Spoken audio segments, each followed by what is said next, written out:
ఒకప్పుడు Telugu cinema producers అంటే మనందరికీ గుర్తొచ్చేది డాక్టర్ డి రామనాయుడు గారు, అశ్విని దత్ గారు, అల్లు అరవింద్, బాగోలి ప్రసాద్ ఇలా చాలా మంది ఉన్నారు. కానీ ప్రజెంట్ జనరేషన్ లో ఎక్కువగా వినిపించే పేరు నాగవంశీ, అలాగే Mythri movies producers and most importantly Dil Raju garu. ప్రతిసారి సంక్రాంతికి ఏదో ఒక ఇద్దరు ముగ్గురు ప్రొడ్యూసర్స్ మధ్యలో టైట్ కాంపిటీషన్ ఉండేది. కానీ ఈ సంక్రాంతికి మాత్రం దిల్ రాజు గారిది వన్ సైడ్ వార్ అయిపోయింది. ఎందుకంటే సంక్రాంతికి రిలీజ్ అయ్యే 3 సినిమాల్లో 2 సినిమాలు అతనే ప్రొడ్యూసర్. అదేంటంటే గేమ్ చేంజర్ అండ్ సంక్రాంతికి వస్తున్నాం.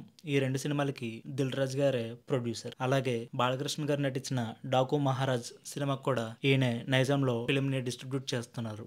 అంటే ఎలా చూసినా ఈ సంక్రాంతికి దిల్ రాజు గారు సేఫ్ అండ్ జాక్పాట్ కొట్టినట్టే. ఏవో 2 సినిమాలు బాగా ఆడినా గానీ అతనికి భారీ ప్రాఫిట్స్ వస్తాయని టాక్. అలాగే సంక్రాంతికి వచ్చే అన్ని సినిమాలు బాగా ఆడాలని కోరుకుందాం. మరిన్ని ఇలాంటి ఫిల్మీ అప్డేట్స్ కోసం సినీ ప్రేమికుడిని ఫాలో చేయండి. Thank you.